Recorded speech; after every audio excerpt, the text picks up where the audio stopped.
দিনটো শিৰোনামৰ সৈতে ষ্টুডিঅ'ত মই পাপৰি ধিংকাণ্ডৰ পিছতে ৰাজ্যত মাছৰ ৰাজনীতি নগাঁৱৰ মাছক লৈ উত্তাল হৈ পৰিছে সমগ্ৰ ৰাজ্য নগাঁৱৰ থলুৱা মৎস্যজীৱীক উপেক্ষা কৰি নগাঁও জিলা মৎস্য ব্যৱসায়ী সন্থাই উজনিলৈ মাছ প্ৰেৰণ নকৰাৰ সিদ্ধান্ত লোৱাৰ পিছতে সৃষ্টি হৈছে তীব্ৰ প্ৰতিক্ৰিয়াৰ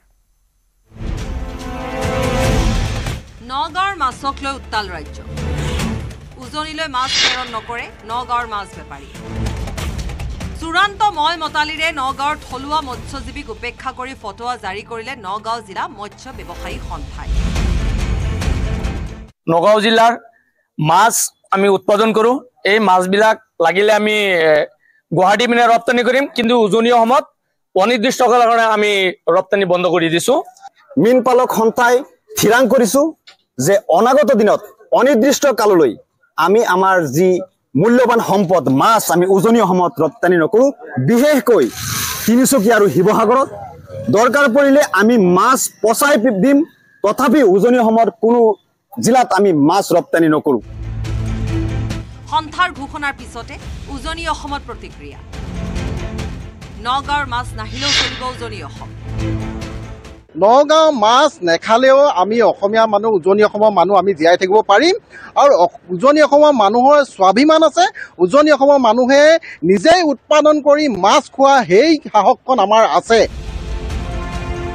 মাছক লৈ উত্তাল বিধানসভাৰ মজিয়া উজনিলৈ মাছ ৰপ্তানি বন্ধ কৰাৰ কাৰ্যক অৰ্থনৈতিক অৱৰোধ আখ্যা দিলে মুখ্যমন্ত্ৰীয়ে যে আমি নগাঁৱৰ পৰা মাছ নপঠাওঁ তাৰমানে ইজ ইট নট যে ইকনমিক ব্লকেট এইটো এটা ইকনমিক ব্লকেট আৰম্ভ কৰি দিলে তাৰমানে ইমান দিন আপোনালোকে যিবিলাক মোক কৈ আছিল যে এইবিলাক হিমন্ত বিশ্ব শৰ্মাই এনেই কয় এনেইটো কোৱা নাই যিটো প্ৰমাণ হৈ গ'ল মুখ্যমন্ত্ৰীয়ে আশ্চৰ্য প্ৰকাশ কৰি ক'লে মই ইমান দিনে কৈ অহা কথাবোৰ আজি সত্য প্ৰমাণিত হ'ল তাৰ মানে আপোনাৰ মগজুত অৰ্থনৈতিক অৱৰোধৰ কথাটো সোমাই আছে যে আপোনালোকৰ মাইণ্ডত ইকনমিক ব্লকেটটো মূৰত আছে ইটি যে আজি ইমান দিনে যেতিয়া ইয়াতে কি কৰে যে গুৱাহাটীৰ চব্জিৰ দাম বঢ়োৱাটো এতিয়াতো আপুনি 1:1 লিংক কৰি দিয়ক আজিলৈকে অসমত কোনেও কোৱা নাই যে অমুকৰ আপুনি মাছ নাই পঠোৱা মাছ অন্ধ্ৰপ্ৰদেশৰ পৰা আহিব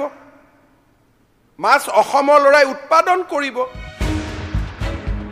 ইপিনে উজনিৰ বিভিন্ন সংগঠনে নগাঁও জিলা মৎস্য ব্যৱসায়ী সন্থাৰ কাৰ্যক প্ৰত্যাহ্বান জনাইছে নগাঁৱৰ মাছ নাহিলেও শংকিত নহয় উজনিৰ জনতা নগাঁৱৰ মাছ বৰ্জন কৰিবলৈ উজনিৰ লোকক আহ্বান বিভিন্ন সংগঠনত তোমালোকৰ ইউৰিয়া দিয়া ফৰ্মেলিনযুক্ত মাছ আমাৰ ইয়ালৈ নাহিলেও আমি আমাৰ ব্যৱসায় চলিব আমাৰ থলুৱা ব্যৱসায়ীসকলৰ লাভ হ'ব লোকচান কিন্তু তোমালোকৰ নিজৰ হ'ব এই কথাটো কিন্তু আমাৰ স্পষ্ট আমি অৱৰোধৰ কথা কোৱা নাছিল কিন্তু নগাঁৱৰ মাছ নাহিলে উজনি অসমৰ লোকচান নহয় বুলি ক'লে শিৱসাগৰ ছাত্ৰ সন্থাই মাছৰ লগত লাগি আচলতে মাছ প্ৰয়োজন আমি মাছ কি সকলো ত্যাগ কৰিবলৈ সাজু আছো কিন্তু কোনো কাৰণতে আমি মিয়াক আচলতে ইয়াত হাতা অভিযান যিটো আমি ইতিমধ্যে আমি ইয়াত আমি স্পষ্ট কৰিছোঁ এই কথাটো কোনো কাৰণতে এষ্টিমেটেড নহয় আৰু এটা কথা স্পষ্ট যে প্ৰয়োজনত অসমৰ বিভিন্ন প্ৰান্তত আমাৰ খিলঞ্জীয়া লোকে কৰা যি মাছৰ উৎপাদন খিলঞ্জীয়া লোকৰ পৰা আমি গ্ৰহণ কৰিম ক্ৰয় কৰিম নগাঁও জিলা মৎস্য ব্যৱসায়ী সন্থাৰ এই সিদ্ধান্তক হাস্যকৰ আখ্যা দিলে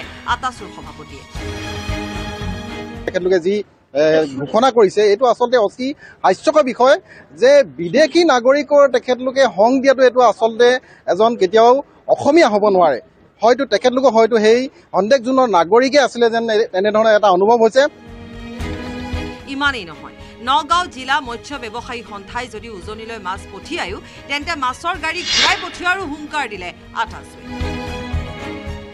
যদি কিবা কাৰণত যদি নগাঁৱৰ পৰা যদি তেখেতলোকে যদি উজনি অসমলৈ যদি তেখেতলোকে মাছ পঠিয়ায় তেতিয়াহ'লে কিন্তু আমি যদি দেখা পাওঁ তেতিয়ালৈকে সেই মাছ কিন্তু ঘূৰাই পঠিয়াই আমি ব্যৱস্থা গ্ৰহণ কৰিম ইপিনে নগাঁও জিলা মৎস্য ব্যৱসায়ী সন্থাৰ এই সিদ্ধান্তৰ বাবে যোৰহাটৰ মাছৰ বজাৰত কোনো প্ৰভাৱ নপৰে বুলি ক'লে স্থানীয় ব্যৱসায়ীসকলে একো সমস্যা নহয় যোৰহাটত নহয় ইয়ালৈ কিমান মাছৰ প্ৰয়োজন হয় এটা দিনত যোৰহাটত যিমানটো মাছ আহে ডিব্ৰুগড়ৰ পৰা আহে আপোনাৰ শিৱসাগৰৰ পৰা আহে আমাৰ ব্ৰহ্মপুত্ৰ নিমাতীৰ পৰা আহে যোৰহাটতো ইমান প্ৰব্লেম নপৰে দিগদাৰ নহয় কাৰণ নগাঁও মাছটো ইউৰিয়া দিয়া মাছ খাই পেলাই বহুত মানুহ মৰিছেও বেমাৰো হৈছে সেইকাৰণে যোৰহাটত ভালে হ'ব এইটো প্ৰতিক্ৰিয়া প্ৰকাশ কৰিছে চতিয়াৰ বিধায়ক পদ্ম হাজৰিকাই নগাঁৱৰ পৰা মাছ নপঠিয়ালেও শিৱসাগৰৰ মানুহে মাছ খাবলৈ পাব কন্যাকাৰ পৰা আৰু প্ৰয়োজনত গৰুখুটি প্ৰকল্পৰ পৰা উজনিলৈ মাছ আৰু শাক-পাচলি পঠাবলৈ সাজু আছে পদ্ম হাজৰিকা। প্ৰয়োজন হয় আমি ভৰলী পৰিয়া কন্যাকা বহুমুখী পাম আৰু মোৰ সমষ্টিৰ পৰা দৰকাৰ হলে বিহুত আমি শিৱসাগৰৰ মানুহক আমি মাছ খুৱাম, তিনচুকীয়া মানুহক আমি মাছ খুৱাম। গতিকে মাছ নগাঁৱৰ পৰা নগলে শিৱসাগৰৰ মানুহে মাছ খাবলৈ নাপাব, তিনচুকীয়াৰ মানুহে মাছ খাবলৈ নাপাব। এনেধৰণৰ হুংকাৰ নিদিবলৈ আহ্বান জনাইছো। গতিকে এই কথাটোৰ পৰা তেওঁলোকে বিৰত থাকক। আনহাতে নগাঁৱৰ বিভিন্ন ঠাইৰ মাছ বেপাৰীয়ে উজনিলৈ মাছ নপঠিওৱাৰ সিদ্ধান্তত অটল আছে। তেওঁলোকে লংকা, হোজাই, নগাঁও, গুৱাহাটীলৈ মাছ প্ৰেৰণ কৰিব, ডিমাপুৰলৈও প্ৰেৰণ কৰিব মাছ। ইয়াৰ মাছ খাই তেওঁলোকে তাত হুংকাৰ কৰি আছে। গতিকে আমি আমাৰ যি সম্পদ মাছ আমি উজনি অসমত ৰপ্তানি নকৰোঁ, কাৰণ তেওঁলোকে আমাৰটো খাই আমাৰ ওপৰতে এটেক কৰিছে। আমি অসমৰ মানুহ মাছ এইবিলাক মাছ আমি উজনি অসমত ৰপ্তানি কৰা বন্ধ কৰি দিছোঁ। পাৰিলে আমি আপোনাৰ গুৱাহাটী পঠাই দিম, লংকা আছে বজাৰ, হোজাই আছে, নগাঁও আছে, সেইবিলাকত মাছ আমি বিক্ৰী কৰিম, কিন্তু উজনি অসমত মাছ আমি ৰপ্তানি নকৰোঁ। আনহাতে অন্ন বস্ত্ৰক লৈ এনেধৰণৰ ফটোৱা জাৰি কৰাৰ দৰে হঠকাৰী সিদ্ধান্ত নলবলৈ সন্থা আহ্বান নগাঁও জিলা অসম জাতীয়তাবাদী যুৱ ছাত্ৰ পৰিষদৰ। যি এক পৰিৱেশ বাতাবৰণ শেহতীয়াকৈ সৃষ্টি হৈছে, ই কিন্তু এটা সাম্প্ৰদায়িক বাতাবৰণৰ দিশলৈ গৈ আছে। ই অন্নবস্ত্ৰ বাসস্থানত যেতিয়া আঘাত কৰিব, ই সঁচাকৈ এটা অগ্নিপিণ্ড জ্বলন্ত ৰূপ ল'ব আৰু ইয়াৰ পৰা খাণ্ডৱদাহ হ'ব পাৰে। এতিয়া মধ্য অসমৰ মীনপালক সংস্থাত আমি আহ্বান জনাইছোঁ অসম জাতীয়তাবাদী যুৱ ছাত্ৰ পৰিষদৰ তৰফৰ পৰা যে এনেকুৱা হঠকাৰী সিদ্ধান্ত আপোনালোকে নল'ব। একে সময়তে অসমত খিলঞ্জীয়াৰ প্ৰভুত্ব অক্ষুণ্ণ ৰখাৰো দাবী এজেৱাইচিপিৰ নেতাগৰাকী। অসমত অসমীয়াৰ থলুৱাৰ প্ৰভুত্ব প্ৰতিনিয়ত থাকিব লাগিব আৰু অন্ন বস্ত্ৰ বাসস্থানত আঘাত কৰাৰ কথা আমি অকল মীন পালকে নহয় অন্যান্য ব্যৱসায়ৰ লগতো জড়িত বিশেষ সম্প্ৰদায়সকলক আমি আহ্বান জনাইছোঁ এনেকুৱা ধৰণৰ হঠকাৰী সিদ্ধান্তৰ পৰা তেখেতসকল বিৰত থাকক। ইপিনে উজনি অসমৰ পৰা মিয়া যাবই লাগিব বুলি নিজৰ স্থিতিত অটল হৈ আছে ৩০ জনগোষ্ঠীয় সংগঠন। লক্ষণীয় যে যিসকলে সততে সম্প্ৰীতিৰ কথা কৈ আস্ফালন কৰি থাকে তেওঁলোকে নগাঁও জিলা মৎস্য ব্যৱসায়ী সন্থাৰ এই ফটোৱাক বিশেষ গৰিহণা দিয়া পৰিলক্ষিত হোৱা নাই। কিন্তু কিমান দিনলৈ এনেদৰে উজনিলৈ মৎস্য অৱৰোধ কৰিব সেয়াহে লক্ষণীয় হ'ব। শিৱসাগৰৰ পৰা প্ৰদীপ গগৈ, মৰাণৰ পৰা ঋষেশ্বৰ বৰুৱা, টিয়কৰ পৰা দিগন্ত হাজৰিকা, নগাঁৱৰ পৰা নীলোৎপল বৰা, ৰূপহীহাটৰ পৰা মোজামিল হকৰ report, news 18 Assam north east.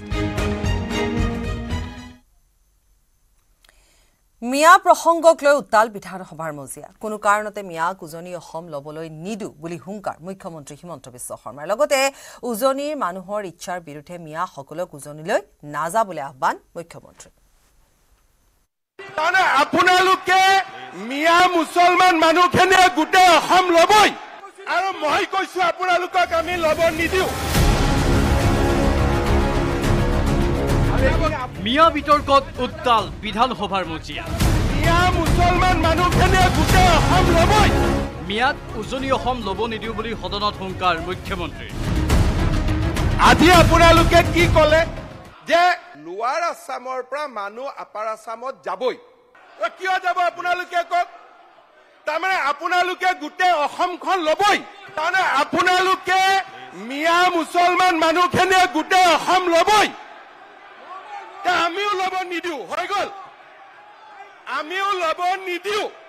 আপোনালোকে আজি উজনিৰ লোকে নিবিচাৰিলে মিয়াসকল উজনিলৈ নাযাব, কৰি নাযাব।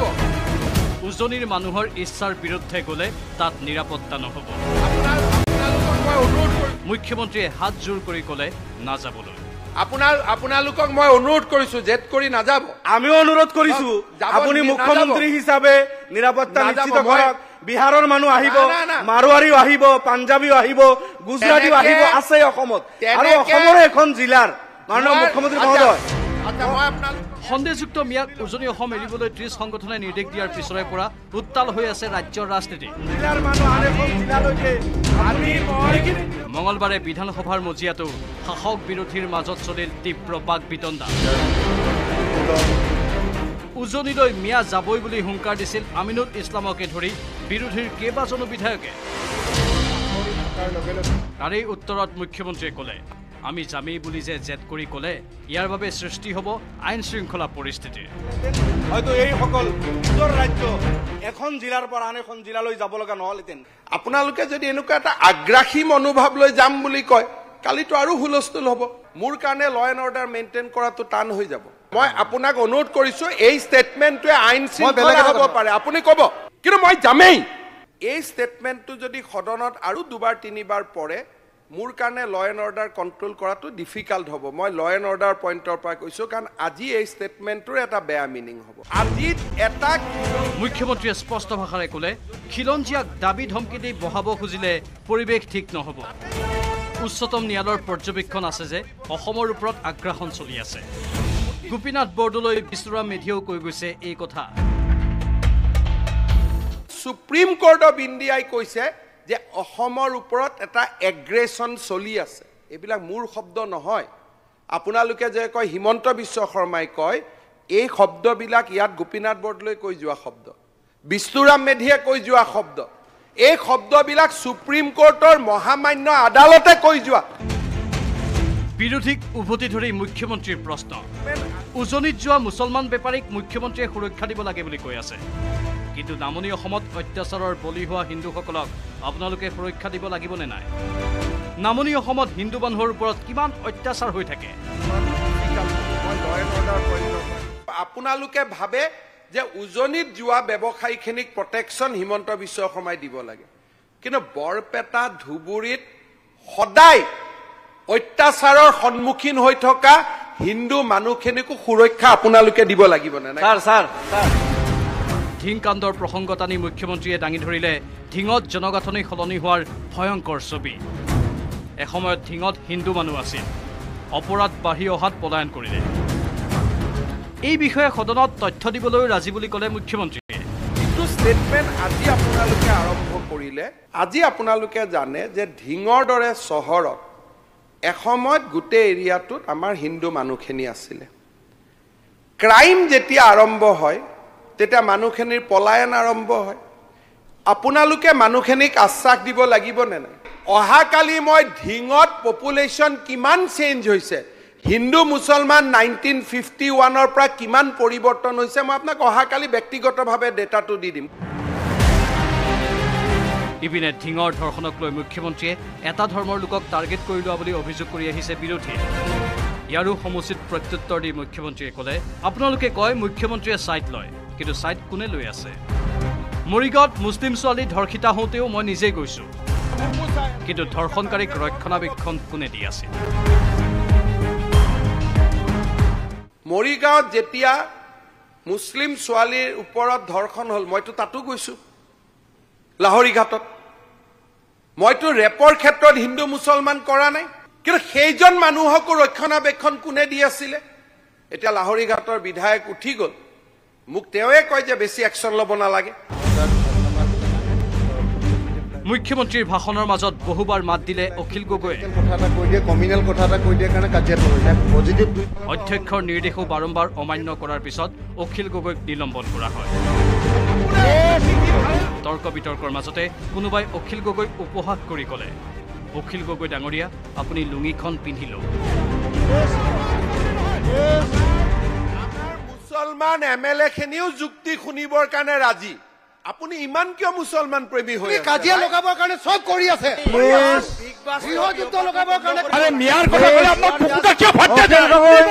মাননীয় উপাধ্যক্ষ মহোদয়, আমি হাউচত এটা ৰিজলিউশ্যন কৰিম যে ডেমগ্ৰাফিৰ দৰে কথা আলোচনা হ'লে অখিল গগৈক বাহিৰত ৰাখিব লাগে। এটাটো মই ৰিকুৱেষ্ট কৰিম, ডিছকুৱালিফিকেশ্যন। মুখ্যমন্ত্ৰীয়ে অসমত কাজিয়া লগাবই লাগিব। Akhil Gogoi, you are suspended for 10 minutes. উজনিত জাতীয়তাবাদ, নামনিত মিয়াবাদ, প্লিজ। উজনিত জাতীয়তাবাদ, নামনিত মিয়াবাদ। মিয়াক শিৱসাগৰ আৰু উজনি অসম এৰিবলৈ দিয়া হুংকাৰক লৈ বিৰোধীয়ে সদনত উত্থাপন কৰিছিল সভা স্থগিত প্ৰস্তাৱ। বিৰোধীৰ প্ৰস্তাৱৰ আলোচনাত মুখ্যমন্ত্ৰীয়ে বক্তব্য ৰখাৰ সময়তে এনেদৰে উত্তাল হৈ পৰিল সদন। ভুল কথা কিয় ক'লে? ইয়াতে আপোনালোকে ভুল কথা কিয় ক'লে? 40 ঘৰ মানুহৰ কথা ক'ব আহে, 40 ঘৰ মানুহৰ কথা ক'ব আহে বৰপেটাত। শংকৰদেৱ মাধৱদেৱ থকা জেগাখিনিত 40 জন অসমীয়া আছে আৰু সেইটো আপোনালোকে ক'ব খোজে মুখ খুলি নল'ব দেই মুখ খুলি নল'ব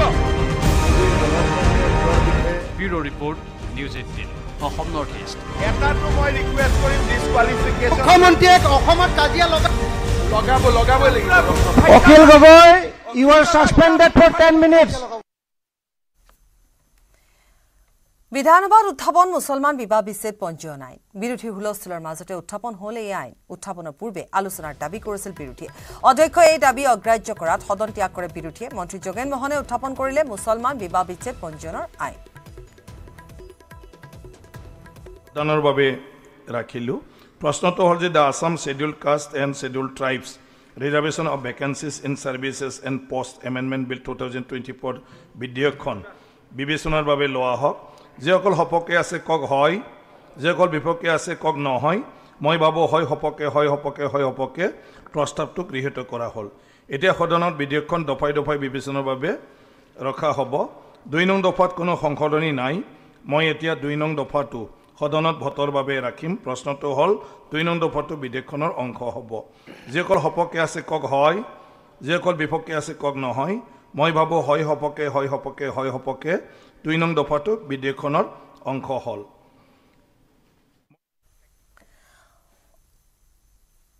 অসম বিধানসভাত মহাভাৰত দ্ৰৌপদী বস্ত্ৰহৰণৰ পোষ্টাৰলৈ বিধায়ক অখিল গগৈয়ে কৰা প্ৰতিবাদৰ পিছতে তীব্ৰ কটাক্ষ মন্ত্ৰী পীয়ুষ হাজৰিকাৰ অখিল গগৈক দুৰ্যোধন দুঃশাসনৰ অভিভাৱক আখ্যা দিলে মন্ত্ৰী পীয়ুষে কাণ্ডক সঁচাকৈ চৰকাৰখনে এতিয়ালৈকে বন্ধ কৰিব পৰা নাই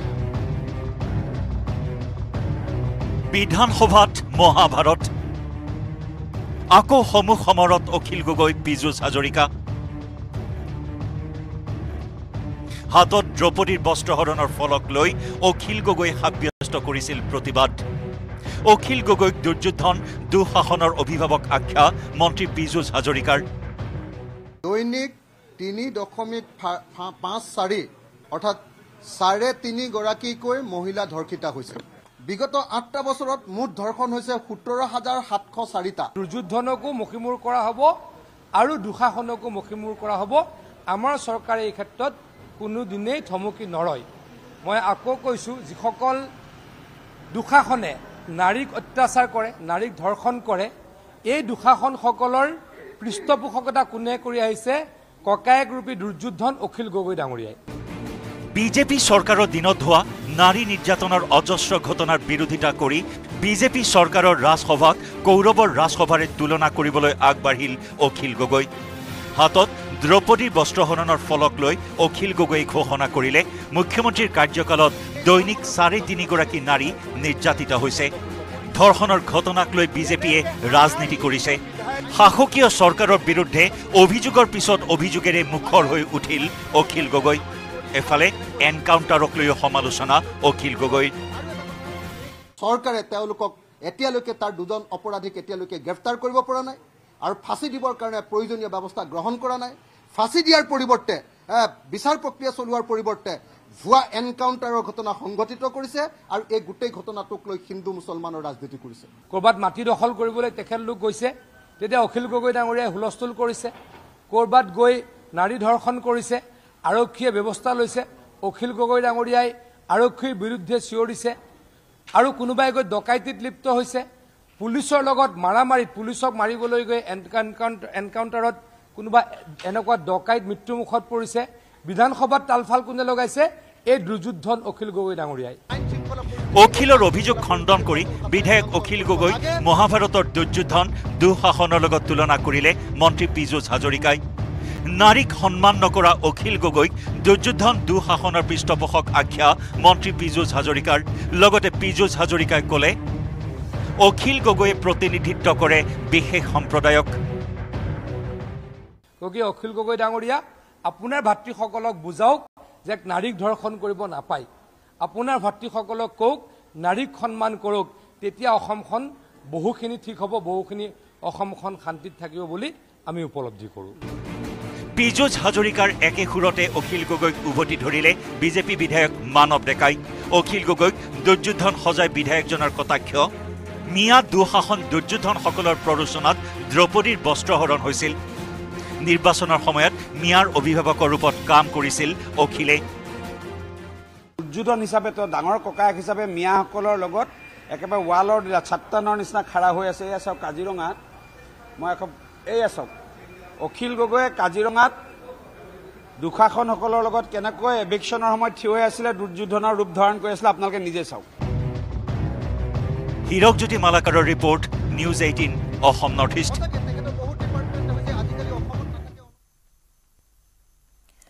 সদনত মুছলমানৰ জনসংখ্যাক লৈ সৰব মুখ্যমন্ত্ৰী। শিক্ষিত মানুহে সন্তান জন্ম দিয়াৰ হাৰ কমিছে, কিন্তু মুছলমানে সন্তান জন্ম দিয়াৰ সংখ্যা বাঢ়িছে। নামনি অসমত ইয়াৰ পৰিসংখ্যা বেছি। হিন্দু অধ্যুষিত অঞ্চলত মুছলমানৰ সংখ্যা বাঢ়িছে। অবিভক্ত গোৱালপাৰা, কামৰূপ, দৰঙত মুছলমান এতিয়া সংখ্যাগৰিষ্ঠ। গোলাঘাটত মিয়া মুছলমানৰ সংখ্যা বাঢ়িছে। লখিমপুৰত, যোৰহাটত বাঢ়িছে। মোৰ দিনত সাম্প্ৰদায়িক সংঘৰ্ষ নহয়। মই আইন ভালকৈ কঠোৰভাৱে ৰূপায়ণ কৰোঁ। মোৰ দৰে ব্যৱস্থা ল'লে বড়োভূমিত সাম্প্ৰদায়িক সংঘৰ্ষ নহলহেঁতেন বুলি মন্তব্য কৰিলে মুখ্যমন্ত্ৰী। 2011 সেন্সাছত হিন্দু জনসংখ্যা 61%, 61.47, আৰু মুছলিম জনসংখ্যা হ'ল 34.22, তাৰমানে নিয়াৰলি 35%। 2021 সেন্সাছত এই ফিগাৰটো কেনেকুৱা হ'ব এই কথাটো আমি নিশ্চয় দেখা পাব পাৰো। স্বাধীনতাৰ আৰম্ভণিতে আছিল মুছলিম পপুলেশ্যন 22%, 51ত আছিল 24.68, 1971ত 24.56, 1991ত 28.43, 2001ত 30.9 আৰু 2011ত 34.22। আটাইতকৈ সমসাময়িক সময়ত 1ৰ পৰা 11ৰ ভিতৰতে পপুলেশ্যন আটাইতকৈ বাঢ়িছে। যিটো সময়ত কৈ আছে শিক্ষিত মানুহে সন্তান জন্ম দিয়া কমাইছে, সেই পিৰিয়ডটোতে মুছলমান জনসংখ্যা আটাইতকৈ বেছি বৃদ্ধি হৈছে। আজি অবিভক্ত গোৱালপাৰা জিলাখন যদি আমি একে বুলি ধৰি দিওঁ, ইনক্লুডিং কোকৰাঝাৰ, অবিভক্ত কামৰূপ জিলাখন যদি একে বুলি ধৰি লওঁ, নগাঁও মৰিগাঁও যদি দুইটা জনসংখ্যা একে বুলি ধৰি লওঁ, মঙলদৈ শোণিতপুৰ যদি একে বুলি ধৰি লওঁ, লখিমপুৰ যদি একে বুলি ধৰি লওঁ,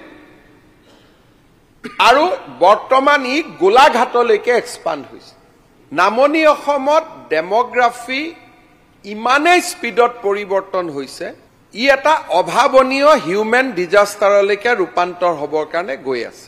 আৰু আপোনালোকে নিজে চাব যে যিবোৰ গাঁৱৰ নাম শুদ্ধ হিন্দু গাঁৱৰ নাম, সেই গাঁওবিলাকত এতিয়া হিন্দু মানুহ নাই। হাজোৰ কলিতাকুছিত এতিয়া কলিতা নাই। চ' এইটো ডিজাইন বুলি কম নে এইটো নেচাৰেল বুলি কম? এইটো ষড়যন্ত্ৰও হ'ব পাৰে। আৰু ভাষণৰ মাজতে মুখ্যমন্ত্ৰীক বাধা দি সদনৰ পৰা বহিষ্কাৰ হ'ল অখিল গগৈ। বাৰে বাৰে বাধা পাই মুখ্যমন্ত্ৰীয়ে নিজে দাবী তুলিলে অখিল গগৈক বহিষ্কাৰ কৰাৰ। ইফালে সদনত আপত্তি তুলি সদনৰ পৰা 3বাৰকৈ বহিষ্কৃত হ'ল অখিল গগৈ। ইয়াৰ পিছতে অখিলৰ প্ৰত্যুত্তৰ, সত্যৰ পক্ষে মাত মাতোতে 3বাৰ নহয় 300 বাৰ বহিষ্কৃত হ'বলৈও তেওঁ সাজু। ক্ৰাইম আৰু আপুনি বন্ধ কৰিলে ভাল হয়। একদম অখিল গগৈ ডাঙৰীয়া, কিমান হিন্দু মুছলমান অখিল গগৈ আপুনি কোন বন্ধ কৰিব লাগে? Akhil It is not the way. আপুনি বাস্তৱ reply দি থাকিব বাকি আছে অকল। লুঙিখন পিন্ধক, লুঙিখন প্লিজ। মাননীয় প্লিজ sit down। মাননীয় হিন্দু মুছলমানে প্লিজ sit down। আপুনি লোকৰ শপত খুৱাইছিলে কথা নাই। মাননীয় অধ্যক্ষ মহোদয়, অসমত হিন্দু মুছলমানতকৈ ডাঙৰ বাৰ্নিং টপিক একোৱেই নাই। আপুনি মুঠতে যুদ্ধখন লগাই শেষ কৰিব। অখিল গগৈ ডাঙৰীয়া প্লিজ। লগাবই লাগিব। হিন্দু আৰু মুছলমানৰ মাজত অসমত ডিবেট এটা হ'বই লাগিব। আৰে আপোনাৰ কি হৈছে? আপুনি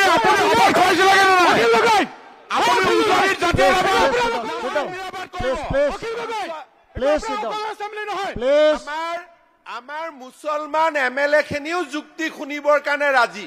আপুনি ইমান কিয় মুছলমান প্ৰেমী হৈ আছে? কাজিয়া লগাবৰ কাৰণে চব কৰি আছে। গৃহযুদ্ধ লগাবৰ কাৰণে মাননীয় অধ্যক্ষ মহোদয়, মই এটাই ৰিপ্লাই হোৱাৰ পিছতে মই টাইম দিম, আৰু হাল্লা কৰি থাকিলে মই টাইম নিদিম।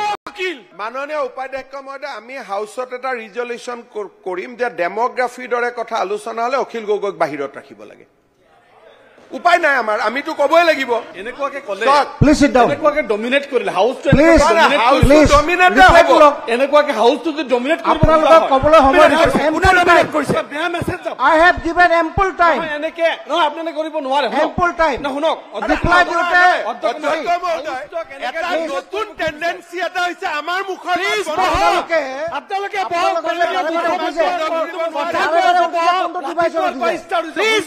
কোনটো ডিভাইচত উঠি পেলাই কথা কৈছে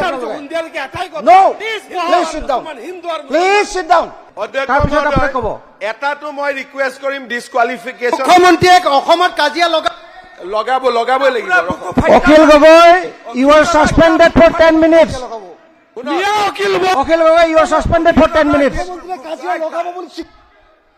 অকল মুখ্যমন্ত্ৰীয়ে 24 ঘণ্টা অকল হিন্দু মুছলমান মুছলমানে হিন্দুক খালে হিন্দুৱে মুছলমানক খালে এটুকে অকল 24 ঘণ্টা আমাৰ মুখ্যমন্ত্ৰীয়ে কৈ থাকে গতিকে প্ৰত্যেকবাৰ প্ৰতিবাদ কৰিছো বেলেগে প্ৰতিবাদ নকৰে মই কৰো কাৰণে 3বাৰ মোক এক্সপেল কৰিছে এদিনত 3বাৰ এক্সপেল কৰিছে মই কৈছো যে মুখ্যমন্ত্ৰী ডাঙৰীয়া আপুনি আৰু হিন্দু মুছলমানৰ কথা নকব কাণ বিষাই গৈছে মূৰ ঘূৰাই গৈছে আমি নোৱাৰো অকল অসমীয়া মানুহে হিন্দু মুছলমানৰ কথা পাতি থাকিব নোৱাৰো 2026ৰ নিৰ্বাচনক কেন্দ্ৰ কৰি হিন্দু আৰু মুছলমানৰ মাজত যুদ্ধ লগাবৰ কাৰণে চেষ্টা কৰি থাকিলে নহব মুখ্যমন্ত্ৰী ডাঙৰীয়া মুখ্যমন্ত্ৰীৰ ভাষণত বাধা দিয়াৰ পিছতে শ্বেৰমান আলীৰ বিৰুদ্ধেও ক্ষুণ্ণ হ'ল মুখ্যমন্ত্ৰী শ্বেৰমানৰ বিধায়ক পদ খাৰিজ কৰিবলৈ অধ্যক্ষক আহ্বান জনালে মুখ্যমন্ত্ৰীয়ে ক'লে শ্বেৰমান আলী আহমেদ না ঘৰকা না ঘাটকা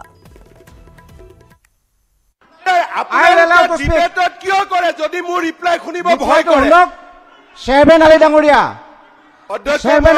আকৌ কৈছো অধ্যক্ষ মহোদয় শ্বেৰমান আলীটো ইয়াতে গেষ্ট এপিয়াৰেঞ্চ হৈ আছে মই ৰিকুৱেষ্ট কৰিম ডিছকুৱালিফিকেশ্যন পিটিশ্যনখন সোনকালে ডিছপ'জ কৰি দিয়ক লেঠা মৰি গ'ল বহক প্লিজ শ্বেৰমান আলী মোক ধমকি নিদিব দেই শ্বেৰমান আলী প্লিজ মোক ধমকি দিয়াৰ প্ৰেক্টিচ নকৰিব শ্বেৰমান আলী ডাঙৰীয়া প্লিজ শ্বেৰমান আলী ডাঙৰীয়া শ্বেৰমান আলী না আপুনি ঘৰকা না ঘাটকা গতিকে আপুনি বেছি কথা নকয় বহি থাকক Sherman Ali you are suspended for 10 minutes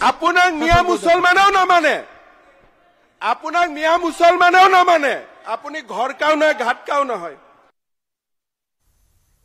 শিৱসাগৰৰ আৰক্ষী অধীক্ষক দল সংগঠন আৰু বিৰোধী দলপতি দেৱব্ৰত শইকীয়াৰ দাবীক মিথ্যাচাৰ আখ্যা দিলে ভুক্তভোগী শ্ৰমিকে 24 আগষ্টৰ নিশা নাজিৰাত একাংশ লোকে অকথ্য নিৰ্যাতন চলাই খেদি দিয়া বুলি সংবাদ মেলত ৰাজহুৱা কৰিলে কেইবাজনো ভুক্তভোগী শ্ৰমিকে নাজিৰাত সংখ্যালঘু শ্ৰমিকক নিৰ্যাতন মন্দিয়াত সংবাদমেল পাতি শিৱসাগৰ আৰক্ষী অধীক্ষকৰ লগতে দল সংগঠনৰ মিথ্যাচাৰ উদঙাই দিলে ভুক্তভোগী শ্ৰমিকে 15জন সংখ্যালঘু শ্ৰমিকক চিটপনিৰে কোবাই জাতীয় সংগঠনৰ নামত জয়ধ্বনি দিবলৈ বাধ্য কৰোৱা ভিডিঅ'টো ভুৱা নাছিল বুলি সংবাদমেলত দাবী ভুক্তভোগী শ্ৰমিকৰ ৰাতি 11 বজাত তেখেতসকলৰ ৰুমৰ পৰা ওলাই লৈ যি নিৰ্মমভাৱে অত্যাচাৰ চলাইছে এই অত্যাচাৰক আমি গৰিহণা দিছো লগতে শিৱসাগৰ আৰু উজনি অসমলৈ আমাৰ আহ্বান জনাইছো এই যে যিসকল লোকে সাম্প্ৰদায়িক সংঘৰ্ষ লগাব বিচাৰিছিলে তেখেতসকলক কৰায়ত্ব কৰি কঠোৰ পৰা কঠোৰতম শাস্তি প্ৰদান কৰিব লাগে ময়ূৰ বৰগোহাঁই নামৰ ঠিকাদাৰৰ অধীনত কাম কৰি থাকোতে নাজিৰাত এই নিৰ্যাতন চলাৰ অভিযোগ ভুক্তভোগীৰ নাম আছিলে ময়ূৰ বৰগোহাঁই মানে ঘৰত তাতে তাৰ আমি অলপ পইচা পাওঁ তাত মানে 15 লাখ টকামান পাওঁ এই পইচাৰ কাৰণে কিবা এনেকুৱা কৰিছে নেকি আমি গম নাপাওঁ কিন্তু 24 আগষ্টৰ নিশা কাপোৰেৰে মুখ ঢাকি অহা এজন লোকে কুৱাপাতিৰ পৰা তুলি নি নিৰ্যাতন চলোৱাৰ অভিযোগ সাদ্দাম আহমেদ নামৰ কলগাছিয়াৰ এই শ্ৰমিকগৰাকীৰ 10:30মান বজাত কেইটামান গাড়ী আহিলে 3টা গাড়ী আহিলে তাৰপিছত কেইজন মানুহ আছিলে তাতে মানে মুখ চুখ বান্ধা আছিলে তে মানে আমাক লৈ আছিলোঁ তেতিয়া মানে উঠাই লৈ পেলাই বহাই পেলাই মানে একো কোৱা নাই মানে আমি বহি আছোঁ তেন্তে মানে পুৰা মাৰপিট কৰি আছে নিৰ্যাতনৰ পিছত সেই নিশাই উজনি অসম এৰাৰ হুংকাৰ দিছিল একাংশ লোকে সেইমতেই নিশাটো জংঘলত কটাই পুৱা শিমলুগুৰি ষ্টেচনত নামনিমুৱা ৰেলেৰে নাজিৰা এৰা বুলি ভাষ্য দিলে ভুক্তভোগী সাদ্দাম আহমেদে আনকি পাব লগা 15 লাখ টকা হৰলুকি কৰাৰ অচিলাৰে ময়ূৰ বুঢ়াগোহাঁয়ে এই চক্ৰান্ত ৰচাৰ সন্দেহ ভুক্তভোগী শ্ৰমিকৰ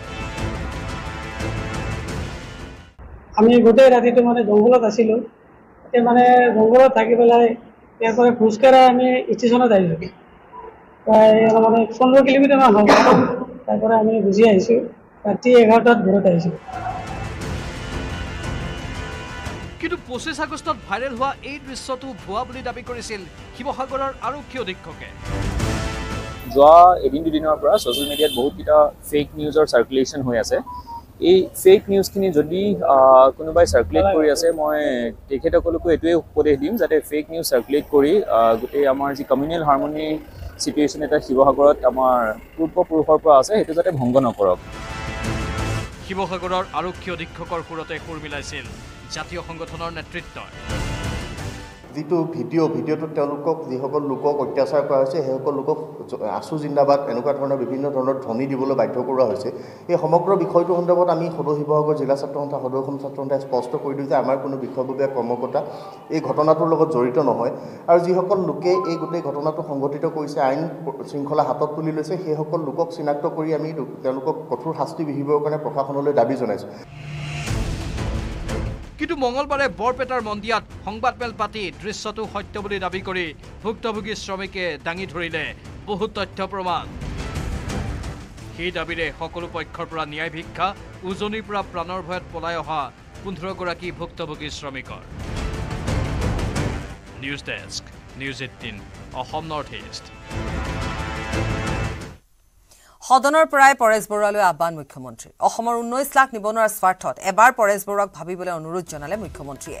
আপোনাৰ সংগ্ৰাম কেন্দ্ৰীয় চৰকাৰৰ লগত, মই বিনম্ৰভাৱে আপোনাক অনুৰোধ কৰিছোঁ, যদি 15 আগষ্ট বা 26 জানুৱাৰীত বোমা ফুটিলে টাটা গুচি যায়, 26 জানুৱাৰীত মোৰ ঘৰতে ফুটাওক, লাগিলে ময়ে উৰি যাওঁ।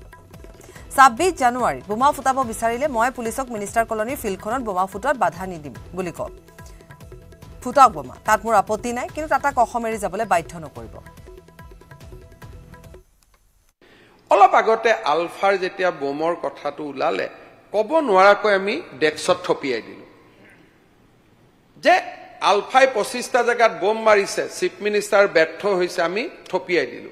মুখ্যমন্ত্ৰী এজন সৰু মানুহ, হিমন্ত বিশ্ব শৰ্মা আজি আছে কালি নাই, কিন্তু যদি এনেকুৱা 25টা বোম কোনেও আমি কোৱা নাই যে তাক আমি কণ্ডেম কৰিছো, আমি let us pass the resolution against that, যে এই ধৰণৰ ঘটনাই অসমখনক আৰু পিছুৱাই লৈ যাব। আজি যদি মোৰ ভয়, হিমন্ত বিশ্ব শৰ্মাৰ ঘৰত খুব মৰমেৰে কৈছে মনোৰঞ্জন তালুকদাৰে যে মুখ্যমন্ত্ৰী নিৰাপত্তা, মই মৰি গলে কি অসুবিধা আছে, কিন্তু যদি জাগিৰোডত এটা বোম ফুটি গলহেঁতেন, টাটা ইণ্ডাষ্ট্ৰীটো মৰি গলহেঁতেন। হিমন্ত বিশ্ব শৰ্মাৰ ঘৰৰ কাষত বোম পৰিছে, এইটো সৰু কথা। দুৰ্ভাগ্য সৌভাগ্যক্ৰমে বোম দিয়া মানুহকেইজনো অসমীয়াই ল'ৰা, মোৰ কোনো আক্ষেপ নাই, কিন্তু জাগিৰোডত যদি বোম এটা পৰি গলহেঁতেন, টাটা ইণ্ডাষ্ট্ৰীটো সিদিনাখনেই খতম। কাৰণ টাটা ইয়াত সম্পদৰ কাৰণে অহা নাই, জাগিৰোডত কোনো সম্পদৰ কাৰণে অহা নাই, জাগিৰোডত কোনো পানী নাই, কয়লা নাই, খনি নাই, ছেমি কণ্ডাক্টৰত কোনো সম্পদ নালাগে অসমত। উত্তৰ পূবত উদ্যোগ হওক বুলি প্ৰধানমন্ত্ৰীৰ আহ্বানত তেওঁলোক আহিছে, আৰু বোম ফুটাৰ পিছত মোক 7 বাৰ ফোন কৰি আছে যে যাব পাৰিম নে নোৱাৰিম অসমত। মই আজি হাউচৰ পৰাই পৰেশ বৰুৱা ডাঙৰীয়াক আহ্বান জনাম যে অসমত 32 লাখ 19 লাখ যি নহওক 19 লাখ নিবনুৱা আছে। 19 লাখ নিবনুৱাক সংস্থাপন দিয়াৰ গুৰু দায়িত্বই বিধানসভাখনৰ আছে, অসমৰ ৰাইজৰ আছে। মই আপোনাক বিনম্ৰতাৰে সৈতে অনুৰোধ কৰিম, আলাপ আলোচনা সমস্যা কেন্দ্ৰীয় চৰকাৰৰ লগত আছে, অসমৰ মানুহৰ লগত নাই। আপোনাৰ সংগ্ৰাম কেন্দ্ৰৰ লগত, দিল্লীৰ লগত, কিন্তু অসমৰ যুৱক যুৱতীসকলৰ লগত নহয়।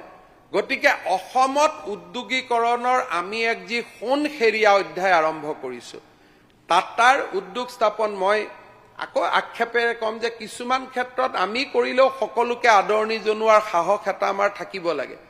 যদি পৰেশ বৰুৱা ডাঙৰীয়াই বোম ফুটোৱা বা আলফাই বোম ফুটোৱাটো ইয়াত যদি থাপৰি মাৰিব হয় হাউচত, তেতিয়াহ'লে আমি ক'তো যাব নোৱাৰিম। মই বিনম্ৰতাৰে সৈতে অনুৰোধ কৰিম যে যদি অসমত 26 জানুৱাৰীত আৰু এবাৰ বোমা ফুটে, টাটা ইয়াৰ পৰা উঠি গুচি যাব, ইয়াত নাথাকে। যদি বোমেই ফুটাব লাগে, মোৰ ঘৰৰ সন্মুখত বোম ফুটাই দিয়ক, মই উৰি যাওঁ, কোনো প্ৰব্লেম নাই। মনোৰঞ্জন তালুকদাৰে মোৰ প্ৰতি দয়া মমতা দেখাইছে, মোৰ কোনো আক্ষেপ নাই। আমাৰ মিনিষ্টাৰ কলনীৰ পাৰ্কখনত বম থোৱা হওক দেট উইল বি মোৰ বেটাৰ আমি উৰি গুচি যাওঁ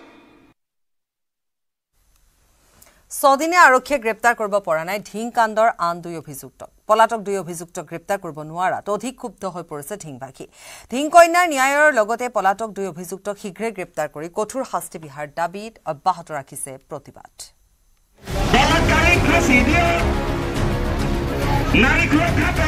প্ৰতিবাদৰ 6ঠ দিন দিন বাগৰাৰ লগে লগে ক্ষোভ বাঢ়িছে ঢিংবাসীৰ 2 অভিযুক্ত ফৰিদুল আৰু গোলাপ উদ্দিনক কৰায়ত্ব কৰি কঠোৰ শাস্তি বিহাৰ লগতে ঢিং কন্যাক ন্যায় প্ৰদানৰ দাবীত মঙলবাৰে ঢিঙত অব্যাহত থাকিল প্ৰতিবাদ ঢিং আঞ্চলিক ছাত্ৰ সন্থাৰ আহ্বানত পুৱাৰে পৰা চহৰৰ মাজমজিয়াত গোট খালে হাজাৰ হাজাৰ মহিলাৰ লগতে ছাত্ৰ ছাত্ৰী দুপৰীয়া 12 বজাত চক্ৰ বিষয়াৰ কাৰ্যালয়লৈ সমদল কৰি আগবাঢ়ি গ'ল প্ৰতিবাদকাৰী 6 দিনৰ পাছতো 2 ধৰ্ষণকাৰীক গ্ৰেপ্তাৰ কৰিব নোৱাৰা আৰক্ষীৰ বিৰুদ্ধে ক্ষোভ উজাৰিলে প্ৰতিবাদকাৰীয়ে বলৎকাৰীক তেওঁলোকে বিচাৰি উলিয়াব লাগে কিয় আৰক্ষী থানাই আজিলৈকে বিচাৰি উলিয়াব পৰা নাই তাক ভাবি পোৱা নাই উপযুক্ত শাস্তি বিচাৰিছোঁ আমি নাৰী সমাজ ওলাই আহিছোঁ যেতিয়ালৈকে ন্যায় নাপাওঁ তেতিয়ালৈকে আমি এই আন্দোলন কৰি যাম কাৰণ আমাক নাৰীৰ সত্তা আমাৰ অনিষ্ট কৰিছে গতিকে আমাৰ ইয়াৰ ন্যায় লাগিবই আৰু ন্যায় নোপোৱালৈকে আমি শান্ত নাথাকোঁ অসম চৰকাৰে প্ৰতিবাদৰ ভাষা বুজা নাই বুলি আক্ষেপ প্ৰতিবাদকাৰী মহিলাৰ হৈ যোৱা পৰিস্থিতিৰ কাৰণে আমি প্ৰশাসনক আহ্বান জনাম যে তেওঁলোকে যাতে বাকী যি 2জন কয়াত এতিয়ালৈকে ধৰা পৰা নাই তেওঁলোকক ধৰি যাতে উপযুক্ত শাস্তি দিয়ে যি শাস্তিৰ দ্বাৰা দুষ্কৃতিকাৰীয়ে যাতে ভৱিষ্যতে এনে কাম কৰিবলৈ সক্ষম নহয় তাৰ কাৰণে আমি আহ্বান জনাইছোঁ দলবদ্ধ ধৰ্ষণৰ 2 অভিযুক্ত ফৰিদুল আৰু গোলাপ উদ্দিনক অচিৰেই গ্ৰেপ্তাৰ কৰি কঠোৰ শাস্তি বিহাৰ দাবীত চক্ৰ বিষয়াক স্মাৰক পত্ৰ প্ৰদান কৰিলে প্ৰতিবাদকাৰীয়ে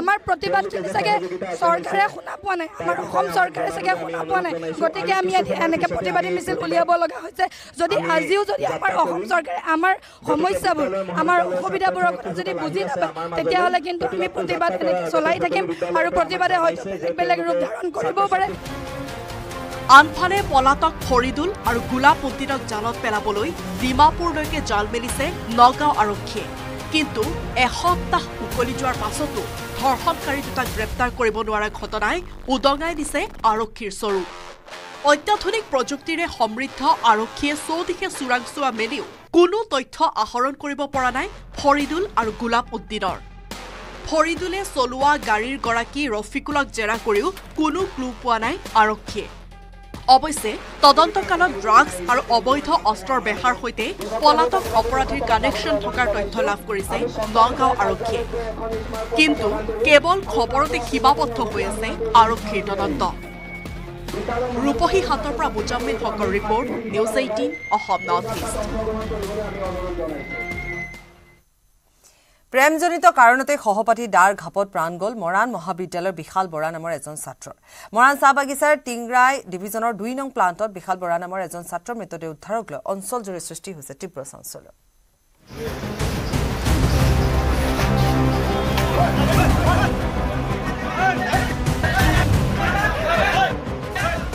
মৰাণত নৃশংস হত্যাকাণ্ড ছাত্ৰই ছাত্ৰক দাৰে খপিয়াই কৰিলে হত্যা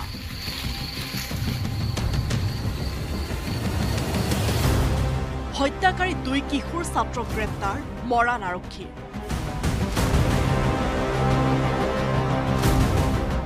মৰাণ চাহবাগিচাৰ টিংৰাই ডিভিজনৰ 2 নম্বৰ প্লাণ্টত সোমবাৰে সন্ধিয়া উদ্ধাৰ হৈছিল এজন যুৱকৰ মৃতদেহ প্ৰথমে মৃতদেহটো চিনাক্ত হোৱা নাছিল যদিও পিছত মৃতদেহটো মৰাণ মহাবিদ্যালয়ৰ ছাত্ৰ তথা ডিমোৰ চকলা পথাৰৰ নিবাসী বিশাল বৰা ওৰফে কপিলৰ বুলি চিনাক্ত কৰা হয় মৃতদেহৰ কাষত পোৱা গৈছিল 2টা সুৰাৰ বটল আৰু 2টা ডিছপ'জেল গ্লাছ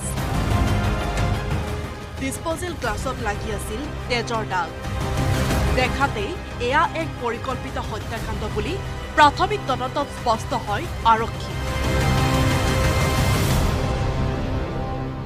ঘটনাৰ দিনা নিহত ছাত্ৰ বিশাল বৰাই মৰাণৰ ভাড়াঘৰৰ পৰা মৰাণৰ বজাৰলৈ যাওঁ বুলি সহপাঠীক কৈ ওলাই গৈছিল কিন্তু পুনৰ উভতি নগ'ল ভাড়া ঘৰলৈ আনহাতে মৃতদেহ উদ্ধাৰৰ পিছতে নিশাই মৰাণ আৰক্ষীয়ে তদন্ত চলাই ডিমৌৰ ১ নম্বৰ উদয়পুৰৰ পৰা এজন ছাত্ৰ আৰু ডিমৌৰ চকলাপথাৰৰ পৰা এজন ছাত্ৰক গ্ৰেপ্তাৰ কৰে ডিমৌৰ পৃথক পৃথক দুখন শিক্ষানুষ্ঠানত উচ্চতৰ মাধ্যমিক চূড়ান্ত বৰ্ষত অধ্যয়ন কৰিছিল ২ ধৃত ছাত্ৰই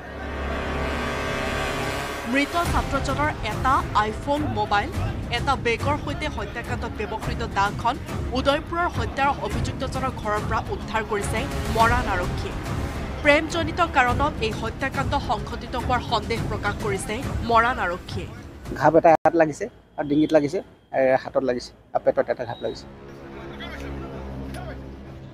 মৰাণৰ পৰা ঋষেশ্বৰ বৰুৱাৰ report news 18 Assam north east